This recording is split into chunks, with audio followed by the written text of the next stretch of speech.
เจริญพรท่านสาธุชนทั้งหลายรายการนำทานจากวัดพุทธปัญญาเมืองโพโมนารัฐแคลิฟอร์เนียประเทศสหรัฐอเมริกามาพบกับท่านผู้ฟังท่านผู้ชมอีกวาระหนึ่งรายการธรรมทานจากวัดพุทธปัญญามาพบกับท่านผู้ฟังท่านผู้ชมในวันที่18มีนาคมพุทธศักราช2568เจริญพรคุณประสิทธิชัยครุฑขาดเจริญพรคุณโยมกัลยาว่องทิพย์คงคาเจริญพรคุณโยมประพันธ์วงศ์พาณิชย์เจริญพรโยมสุนิตวงศ์สุเทพเจริญพรโยมสุพนิกาฉายาลักษณ์เจริญพรโยมสมควรกตาธิการเจริญพรโยมเป็นศรีภักดีไทยเจริญพรโยมโจ้วันนี้ห้องเรียนเปิดมีนักเรียนแท้ๆถึง6-7 ท่าน7 ท่านคิดถึงโพชฌงค์7สวยสดงดงามเป็นห้องเรียนเล็กๆกำลังดีของท่านผู้มีใจพร้อมมีศรัทธาพร้อมโพชฌงค์7มีอะไรบ้างทบทวนนิดหน่อยเนาะเริ่มต้นก็ต้องด้วยมีสติก่อนมีสติแล้วก็ต่อไปธรรมวิจยะ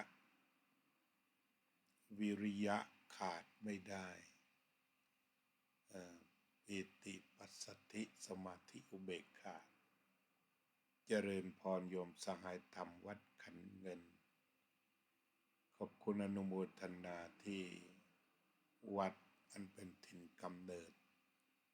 ได้เข้ามาเป็นกำลังใจสม่ำเสมอเจอพระหรือเจอวัดที่ให้ความสนใจธรรมะ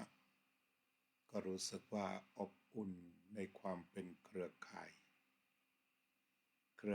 ยก็คือธรรมะสมังคีหรืออิทัปปัจจยตาในฝ่ายดีฝ่ายงามเรายังคงเดินหน้าศึกษาพระไตรปิฎกกันไป ไปกันเรื่อยๆไม่รีบไม่ร้อนเดินไปในปัจจุบันขณะเมื่อวานนี้เราก็พูดถึงทุกข์มากกับทุกข์น้อยกันไปแล้วถ้าทุกข์มากก็คือทนยากก็เรียกว่าทุกข์แต่ถ้าทนง่ายเรียกว่าสุขทั้งสุขทั้งทุกข์ก็ต้องทน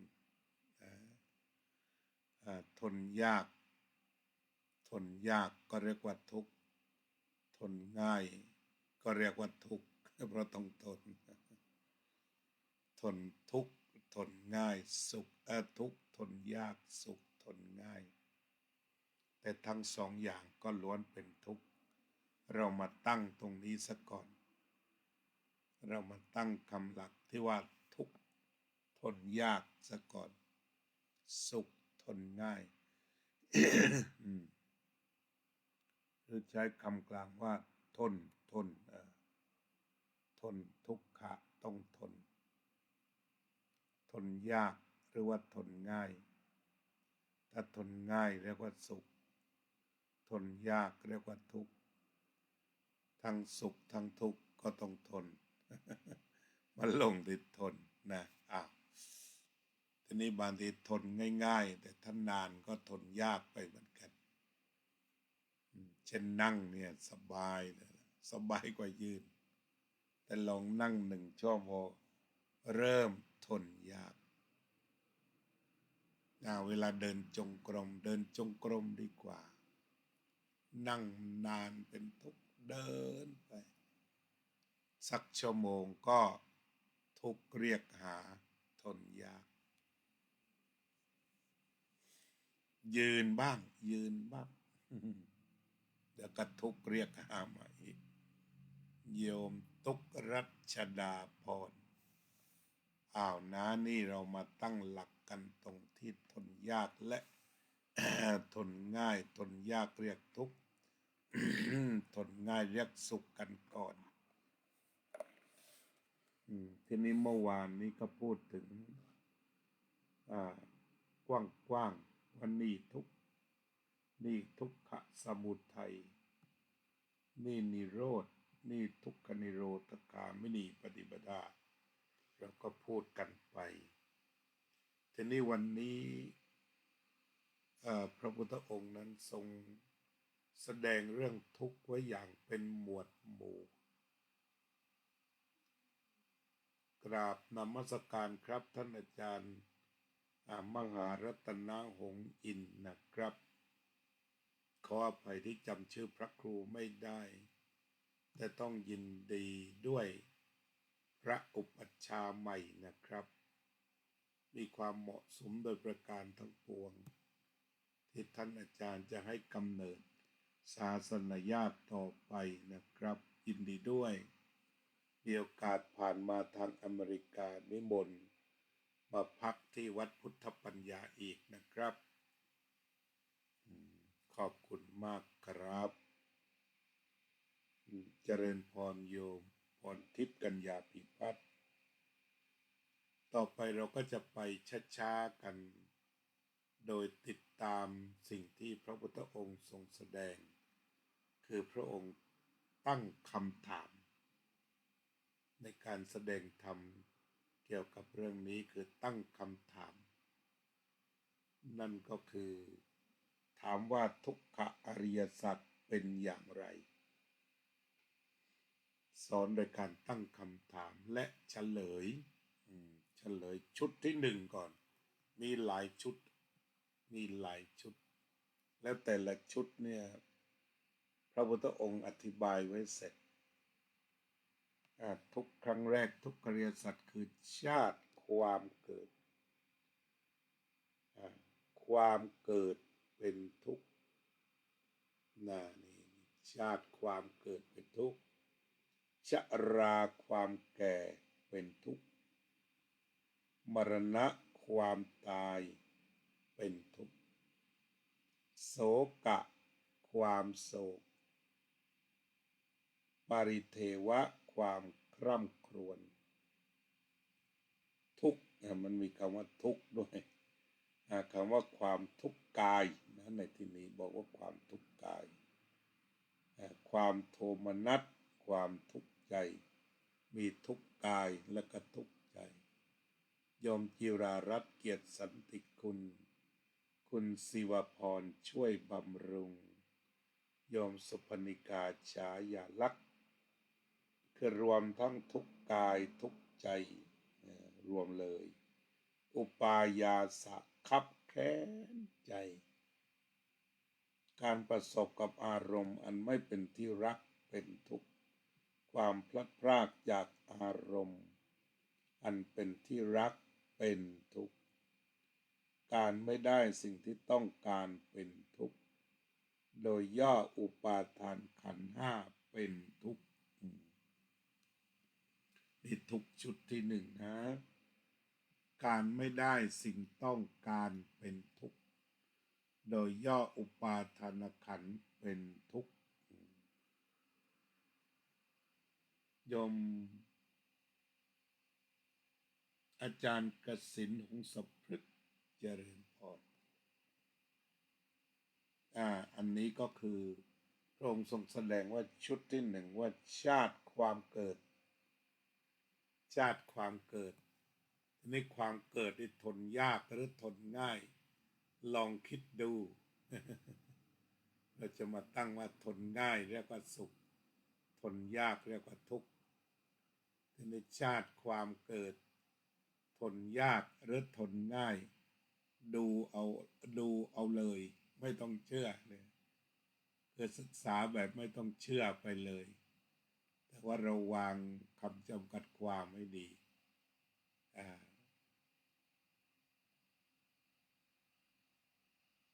วางคำจำกัดความให้ดีทนยากหรือทนง่ายในการเกิดมาคราวนี้ทั้งชีวิตที่ผ่านมาเนี่ยทนยากตลอดหรือทนง่ายตลอดหากมองถึงชีวิตมนุษย์ที่ได้เกิดมาทุกๆคนก็ตอบกันเถิดนะตอบได้ทุกคนว่าทนยากหรือทนง่าย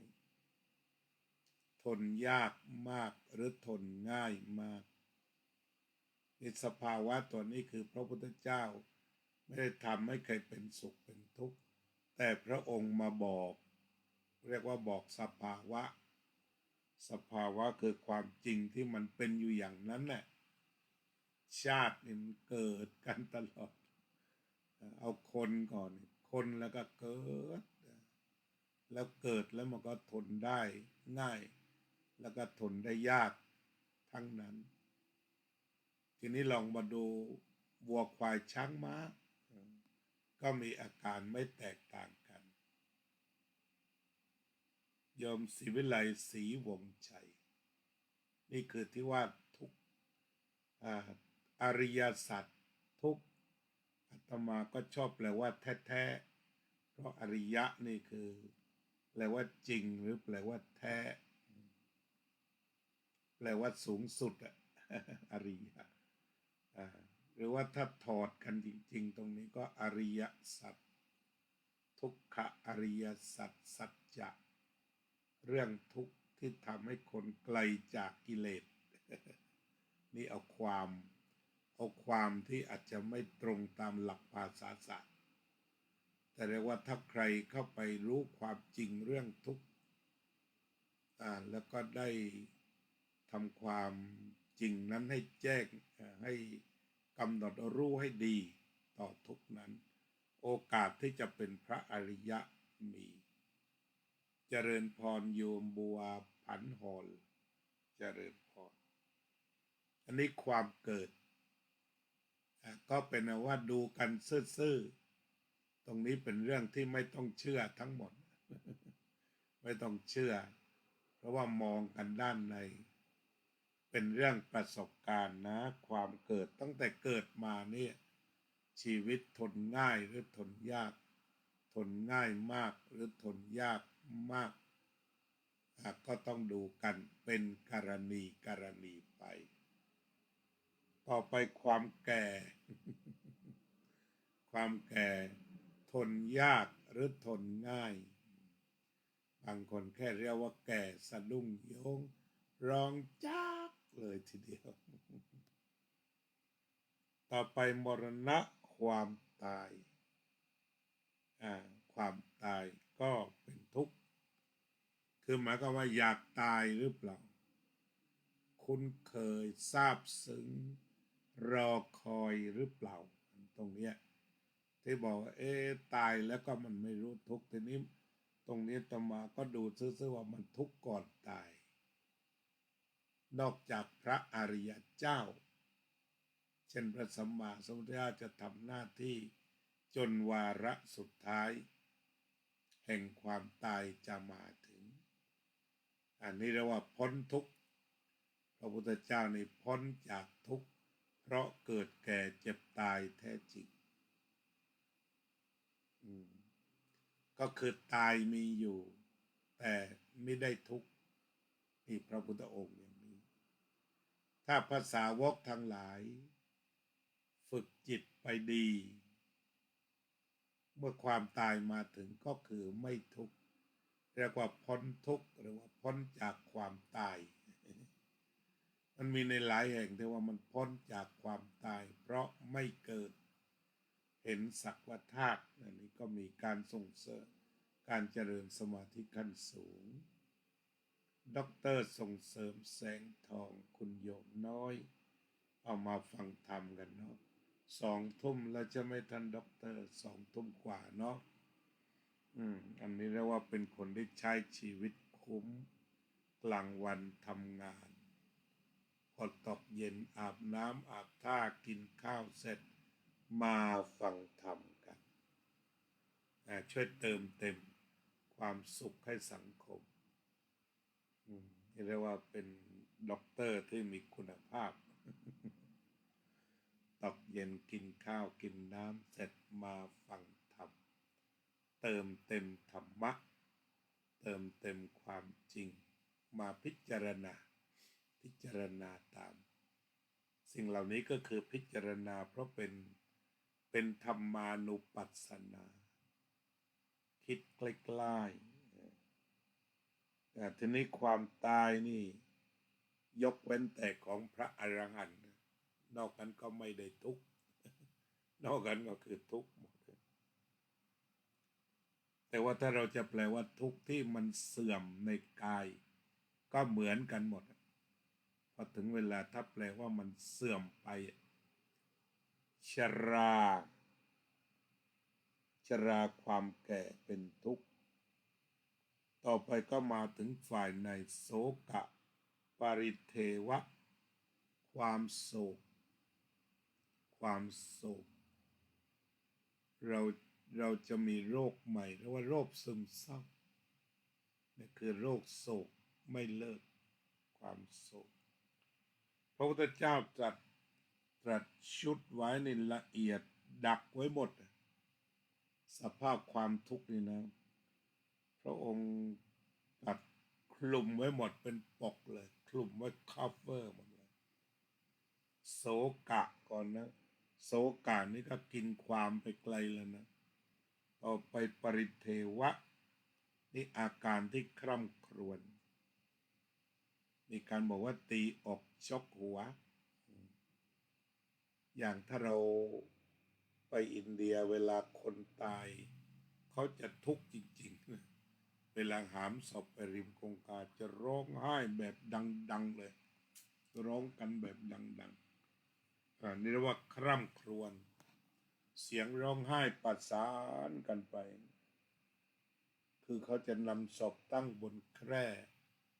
ใช้ผ้ามาคลุม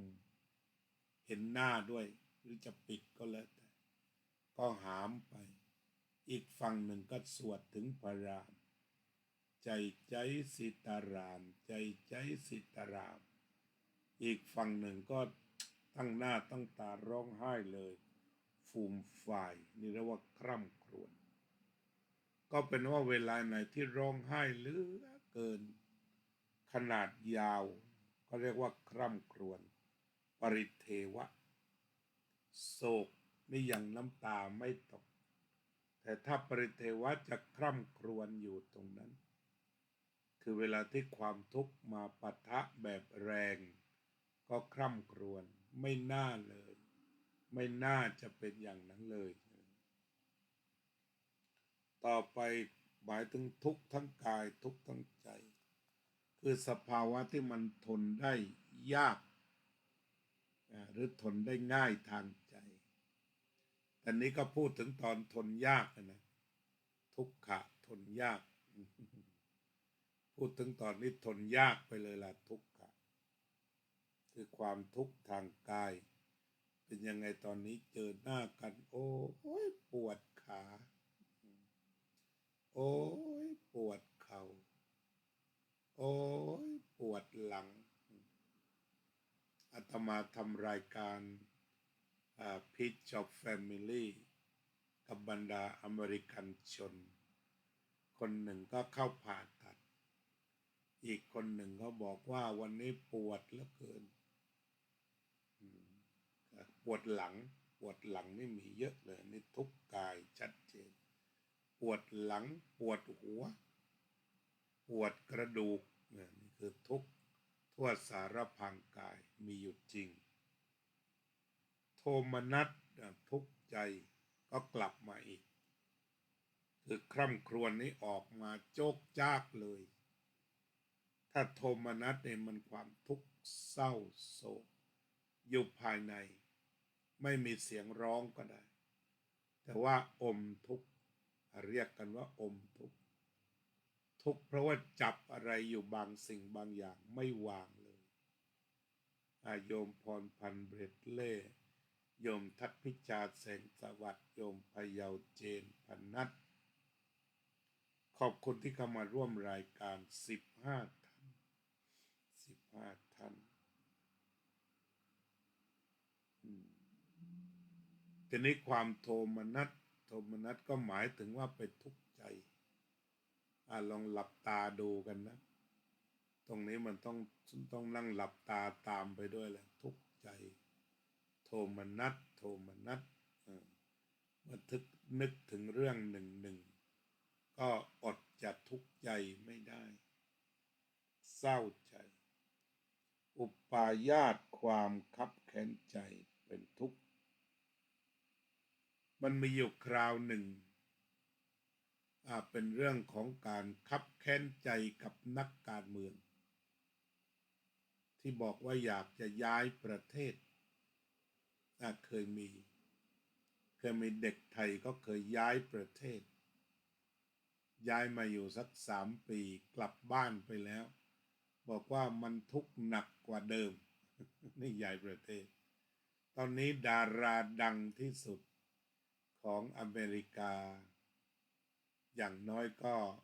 2 คนที่ดังคับจอเลยทีเดียวย้ายประเทศชั่วคราว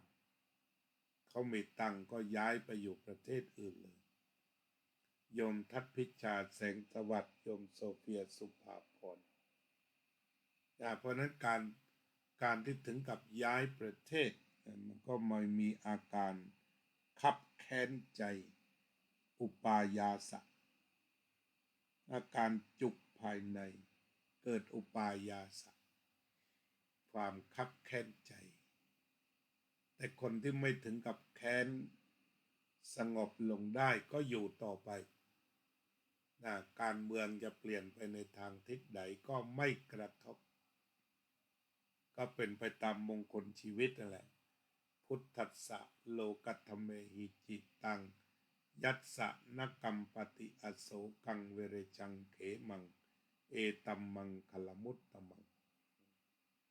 ก็คือหมายความว่าไม่รู้ละลาภยศสรรเสริญสุขเสื่อมลาภเสื่อมยศนินทาทุกข์ก็ไม่ทุกข์ด้วยกันแล้วกันนี่เรียกว่ายอดมงคลชีวิตชอบมากเลยพุทธัสสะโลกัตถเมหิจิตตังยัสสนกัมปติอโศกังเวเรชังเขมัง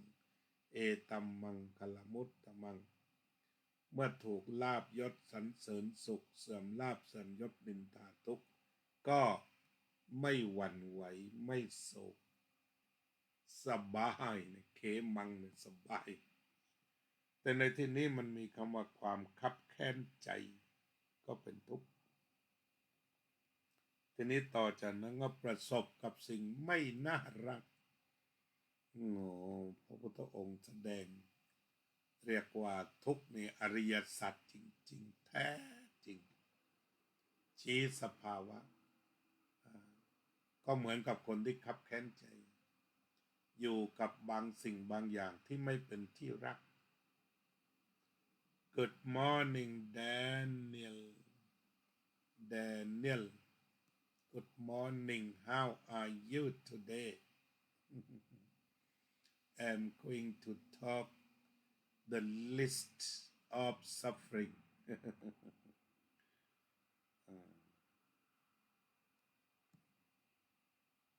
ขณะเดียวกันไม่อยากจะอยู่กับของที่ไม่น่ารักอารมณ์ในพระไตรปิฎกว่างั้นการประสบกับอารมณ์อันไม่เป็นที่รักก็คือหมายความว่าสิ่งที่เข้ามาทางตาหูจมูกลิ้นกายใจนี่แหละ จะเป็นรูปเสียงกลิ่นรสโผฏฐัพพะธรรมารมณ์เมื่อไปจ๊ะเอกับสิ่งที่มันไม่พึงใจก็ทุกข์แหละนี่คิดดูทนยากบางคนถ้าโกรธกันถ้าเกลียดกันเจอหน้าก็แล้วก็หลบหรือหนีหรือเดินหรือหายอย่างนี้ไม่อยู่ไม่เอาด้วยไม่ปณีประนอมด้วยทุกทันทีปั้งทุกทันทีพูดถึงคนที่ไม่รักนะทุกทันทีที่หลังก็ถึงว่าอย่าพูดถึงคนนั้นอีกนี่ก็คือเรียกว่าประสบกับอารมณ์ที่ไม่เป็นที่รัก หรือว่าบางทีไปในสมาคมใดสมาคมหนึ่งไปพบกับบุคคลที่ไม่น่ารักเดินหนีไปเลย เดินหนีไป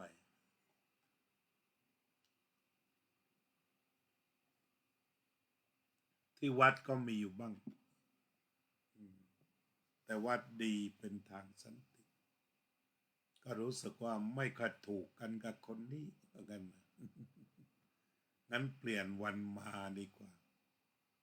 เคยมาวันเดียวกันหลังจากสนทนากันไปก็บอกว่าไม่ค่อยจะถูกใจนะไม่ได้ถูกชะตาคือไม่เป็นที่รักที่พอใจ คำสนทนาไม่ค่อยจะเป็นที่รักถ้าอย่างนั้นเปลี่ยนวันมาดีกว่าคือวันมาในวันที่พอใจ อันนี้ก็มีอยู่บ้างสังคมเล็กๆเป็นธรรมดามันเป็นเรื่องทางใจวิธีก็คือถ้าเราไม่เจอกับของที่รักอารมณ์ที่รักสันติภาพก็คือหลบถูกที่สุดก็ปฏิบัติมาตั้งแต่พระพุทธเจ้าบอกแหละถ้าต้องอยู่คนพาลเนี่ยหนีให้ไกลเป็นโยชน์หลบคนพาลนี่หลบกันใกล้ๆพระองค์ก็ไม่ได้บอกว่าจงปะทะไปเลยแล้วเจริญกรรมฐานตรงนั้นคือบางอย่างที่เป็นเชิงจริยศาสตร์ก็เอาหนีไว้ก่อนแล้วกันถ้าเป็นคนพาลไปต้องให้ห่างคนพาลคนที่ปัญญาอ่อนคือไม่มีพื้นฐานที่จะทำความเข้าใจเรื่องดีกันได้อันนี้ก็เป็นทุกข์แล้วก็จะต้องพลัดพรากจากของรักตรงนี้ก็ทุกข์ทราบกันดีพ่อแม่พี่น้องต้องเดินทางจากไปหรือว่าจะต้องอยู่ห่างไกลจากคนรักล้วนเป็นบัญชีทุกข์ทั้งสิ้นและบัญชีนี้อยู่ตรงไหนอยู่ในใจทั้งนั้นเปิดหัวใจดูพระพุทธเจ้าแสดงธรรมไว้เปิดหัวใจออกมาดูว่าจะอริยสัจหรือเปล่าเอาละนี่ที่ว่าถามกันง่ายๆว่าแล้วธรรมะอยู่ที่ไหนก็นี่แหละวรรคนี้แหละบัญชีนี้แหละเคยเจอไหมตั้งแต่เกิดมาเคยเจอทุกข์หรือเปล่าหมายคือว่าเคยทนยากไหม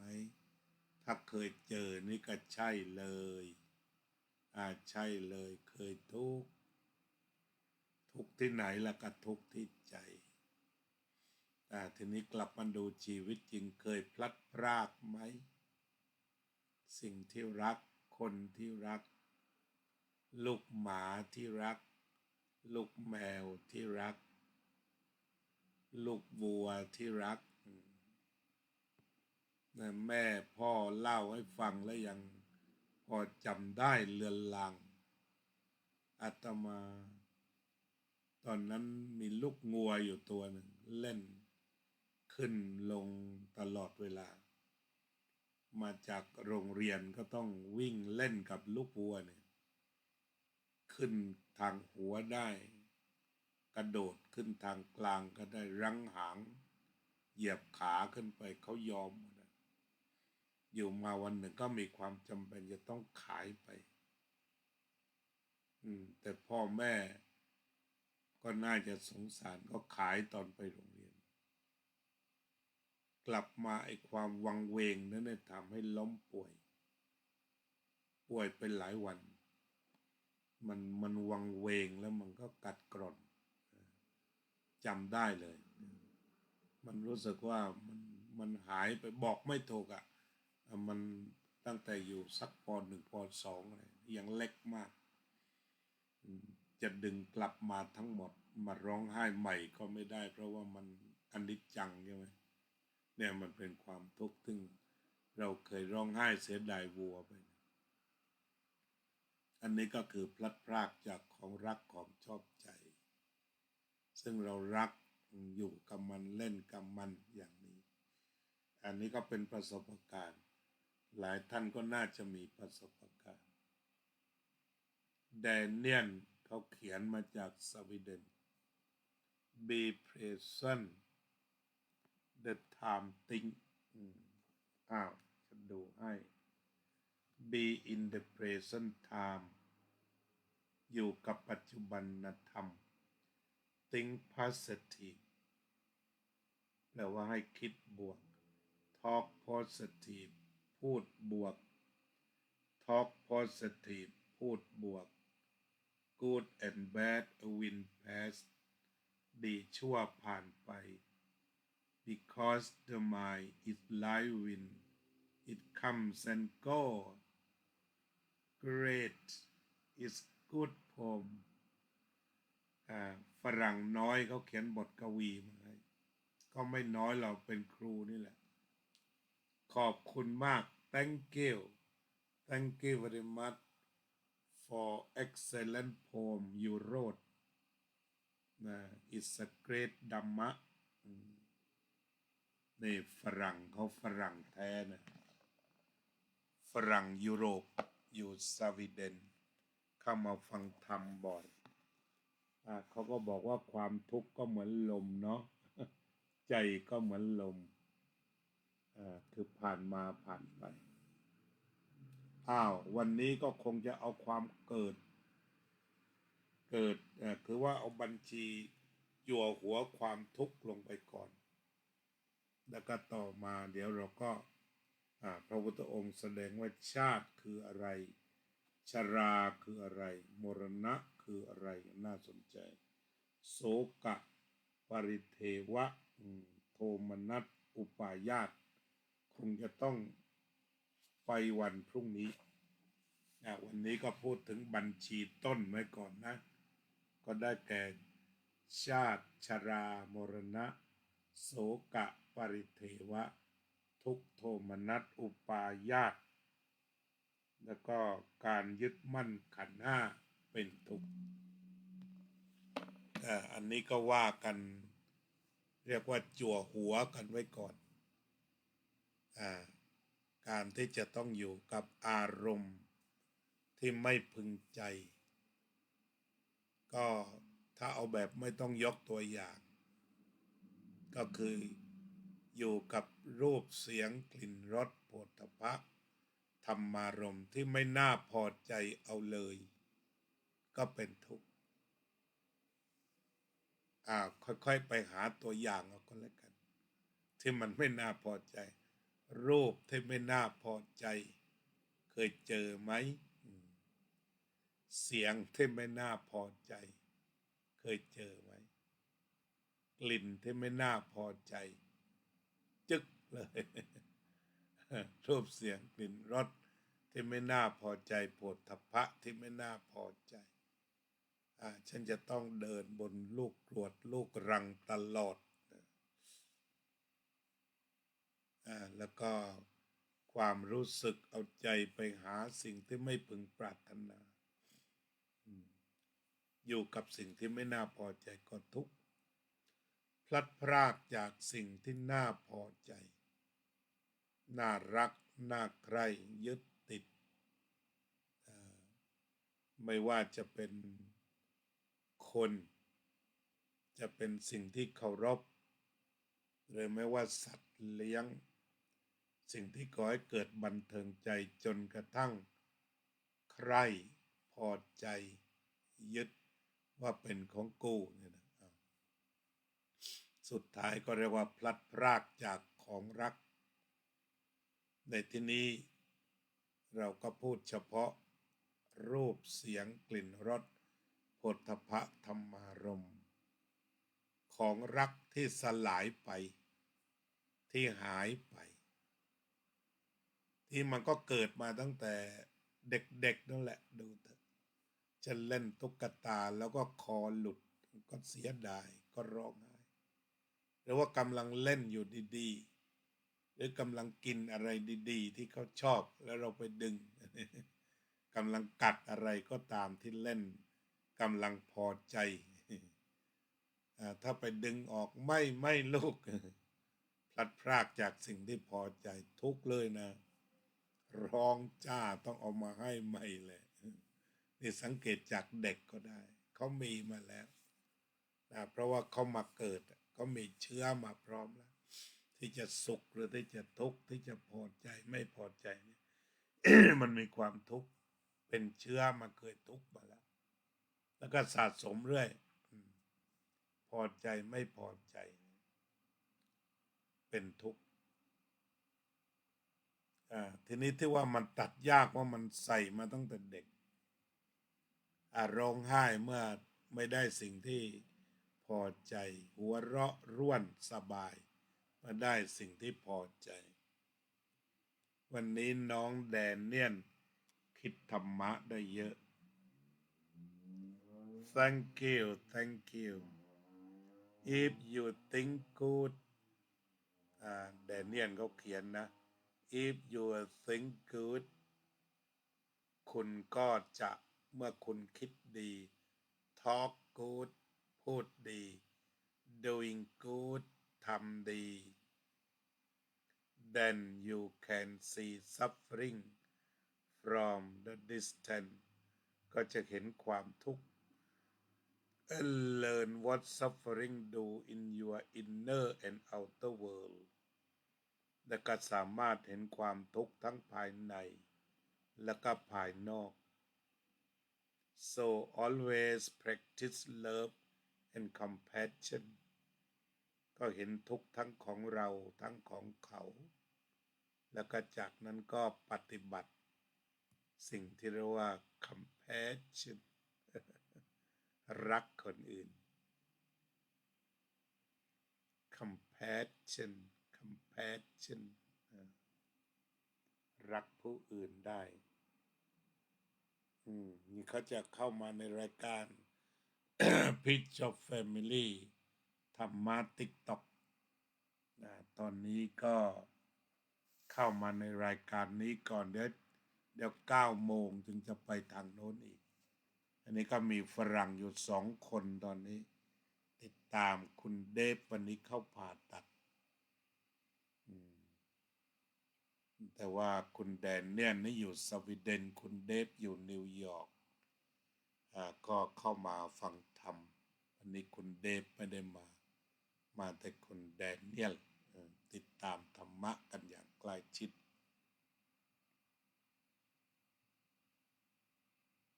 ทีนี้กล่าวโดยย่อนะการยึดมั่นในขันธ์ 5ยึดรูปก็ทุกข์เพราะรูปยึดเวทนาก็ทุกข์เพราะเวทนายึดสัญญาก็ทุกข์เพราะสัญญายึดสังขารก็ทุกข์เพราะสังขารยึดวิญญาณก็ทุกข์เพราะวิญญาณ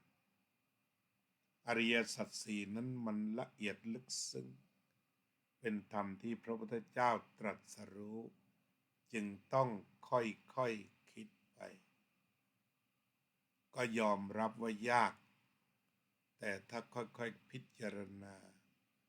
ก็เห็นว่าจริงทุกประการถ้าพูดตรงๆว่ายึดรูปยึดรูปก็คือร่างกายเราทั้งหมดที่ลองดูว่าคำว่ายึดเนี่ยคือมันคิดแล้วคิดอีกตรงนั้นนะเช่นว่าผมงอกอย่างนี้ผมงอกก็ยึดผมงอกแล้วคือคิดไปในทางทุกข์ตอนนี้ผมร่วงนะผมไม่ขึ้นสมมติว่าไปติดอยู่ตรงนั้นก็ทุกทีที่ติดนั่นแหละไม่ได้รอจนครบชุดแต่เช่นในรูปเนี่ยติดผมมันก็ทุกในขณะที่ติดเลยไม่ต้องรอถ้าติดในผมก็ทุกข์เพราะผมติดในขนก็ทุกข์ในขนติดในเล็บก็ทุกข์เพราะเล็บติดที่หนังขาวดำด่างก็เป็นทุกข์อันนี้ก็คือติดตรงไหนก็เป็นตรงนั้นรูปเวทนาสัญญาสังขารวิญญาณอุปาทานก็ ก็คือมันทุกข์เพราะอุปาทานนี่แหละก็ค่อยๆคิดนะพระพุทธองค์ทรงแสดงเอาไว้ยึดอะไรก็ทุกข์เพราะนั้นลองคิดดูแต่ละวันยึดอะไรธรรมะพระพุทธองค์ก็ต้องหาเอาตรงนี้ท่านทรงบอกเท่านั้นนะปัดเป่าให้ไม่ได้ทรงบอกวิธีฉะนั้นแดเนียลแกบอกให้คิดดีไว้ให้พูดดีแล้วก็ทำดีในภาษาอังกฤษสวีเดนนี่ไม่ยากเท่าไหร่นะ think good talk good do good think good talk good doing good and you can see suffering from the distance สามารถเห็นความทุกข์มาจากคนอื่นได้พอเห็นทุกข์คนอื่นแล้วก็เมตตาในการเรียนเรื่องทุกข์อีกส่วนหนึ่งก็คือมาสรุปแล้วเนี่ยเราอยู่ในกรงเดียวกันก็ต้องเมตตาทางลงตรงนั้นถูกเราจะเติมเมตตาลงไปโลกมันเต็มไปด้วยความขัดแย้งถึงเราจะเปลี่ยนโลกไม่ได้หรอกแต่จะเติมเมตตากันลงไปเวลาจะคิดจะทำจะพูดมันแดนเนียนว่าให้พูดดีๆเอาไว้ก่อนโอเค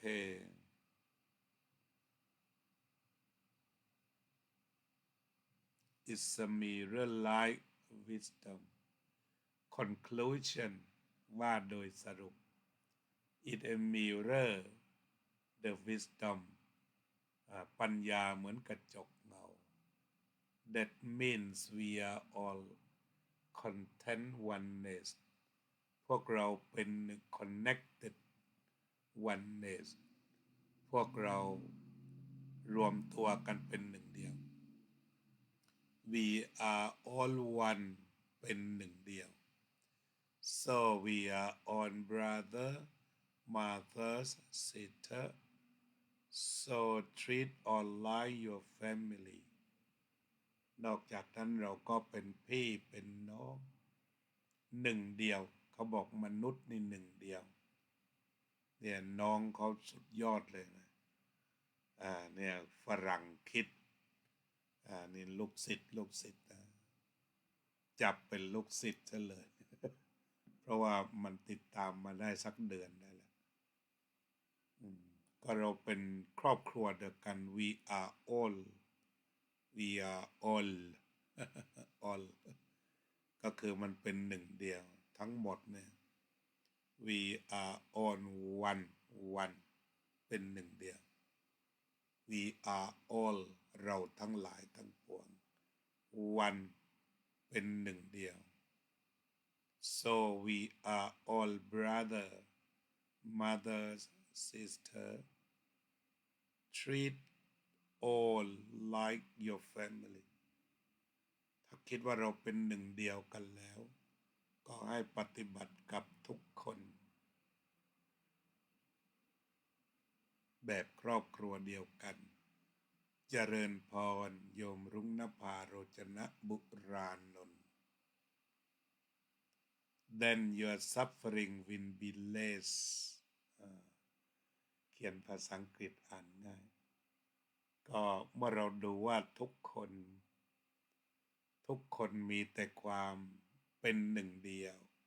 คือหมายก็มามองว่ามันทุกข์ที่เราเป็นหนึ่งเดียวคือทุกข์เหมือนกันหมดก่อนก็ที่กำลังศึกษาเนี่ยมันทุกข์เหมือนกันหมดหนึ่งเดียวคือทุกข์ฉะนั้นเราก็ถือว่าเป็นมีพ่อเดียวกันก็คือทุกข์ทั้งหมดพ่อของทุกคนก็ทุกข์แม่ของทุกคนก็ทุกข์พอคิดความทุกข์ได้มันก็รักกันพอมันรักกันเนี่ยมันก็ปฏิบัติเหมือนครอบครัวเดียวกันมันก็ลดทุกข์ลงไป and happiness will come ว่างั้นครั้งแรกก็ your suffering will be less ก็คือมันจะน้อยลง and happiness will come ความสุขก็จะมาความทุกข์ลดน้อยความสุขก็จะมาคือถ้าเรามองทุกคนเป็นครอบครัวเดียวกันเราก็จะทนกันได้ง่ายขึ้นเลยครัวไม่แตก ที่ครัวมันต้องแตกเพราะมันทนยากวัดสันขยอมสาธุครับด้วยความเคารพรักยิ่งครับกราบขอบพระคุณครับ so don't worry thank you for your useful comments thank you very much you help me you help me for broadcasting you give me excellent statement that bring happiness and peace you so kind you are with the mind of kindness right now okay it's my time to say good night to Daniel is come and go that hate essence of death of mind is come and go that essence of mind ก็คือหมายความว่าสาระของใจไม่มีอะไรมาแล้วก็ไปเกิดดับโอ้เก่งจริงๆสุดยอดจริงๆหัวใจของใจสาระสำคัญของใจไม่มีอะไรมีแต่เกิดดับเท่านั้น Now is time for us to practice meditation come back to our breathing in and breathing out breathing in breathing out sleep well peace and love good night for you good day for me okay come and meditate together today would you meditate on compassion พวกเราก็วางสติไว้ที่ลมหายใจกลับมาจะเห็นว่าลมหายใจนี้ยังไม่สุขไม่ทุกข์ดูความปกติ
Okay, let's add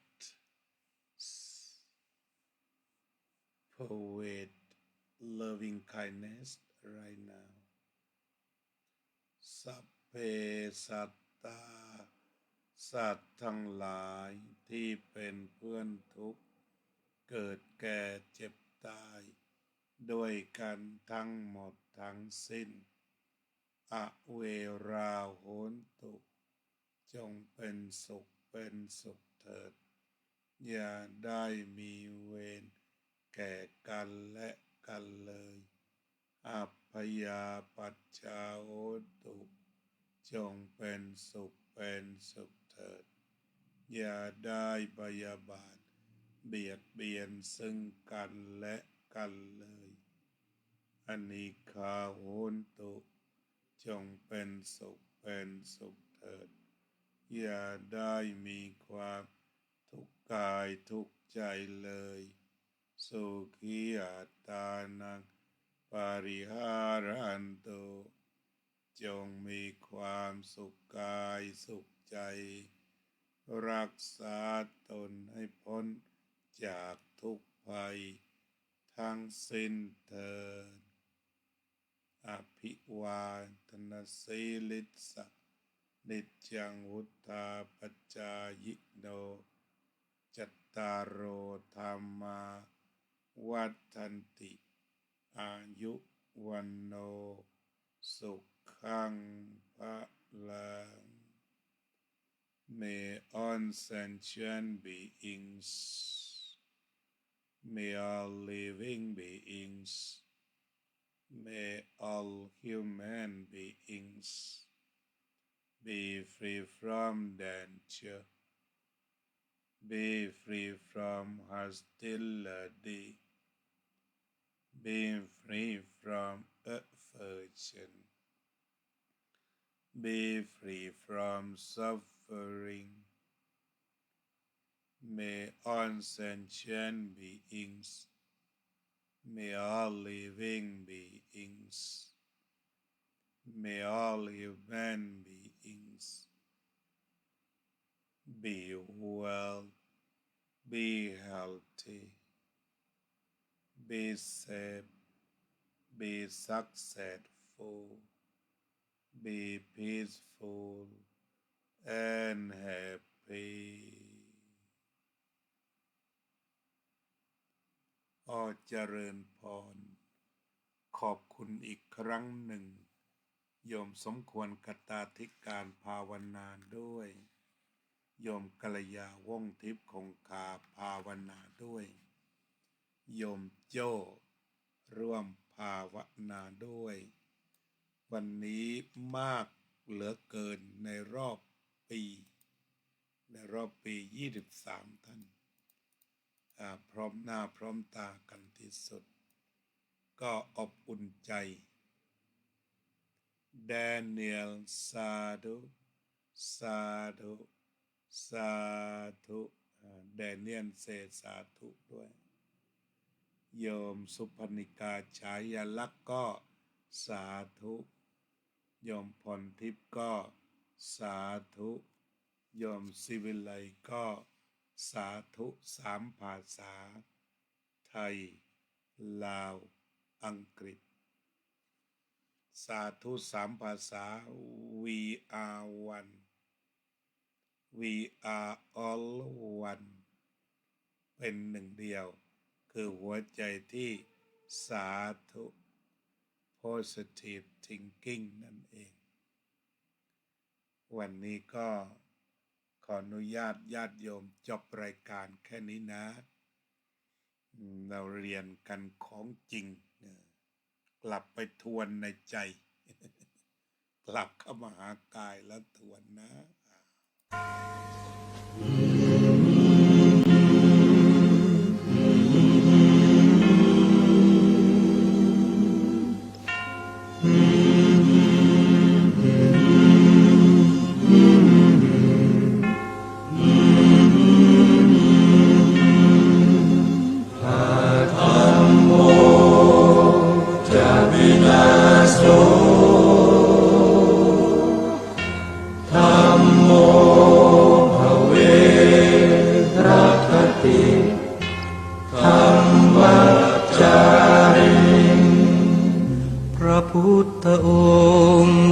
ทรงตรัสรู้ เป็นสัพพัญญูตรัสสอนความจริง ตรัสสอนความจริง ว่าธรรมะย่อมชนะทุกสิ่ง เป็นที่พึงพิงแก่ผู้ประพฤติชอบธรรม ธัมโมจะวินาโสธัมโมภเวรัคติธัมมัจจาริ อำนาจใดๆก็ตาม ย่อมถึงความพินาศถ้าขาดธรรมะประจำ ไม่มีใครอยู่คำฟ้า เราต่างเกิดมาใช้กันจงอยู่ในศีลในธรรม คิดทำแต่กรรมที่ดีธัมโมจะวินาโสธัมโมภเวรัคติธัมมัจจาริ ทำส่องสว่างสู่ทางสุขสีคำจุนโลกนี้นิรันดร์ ธัมโม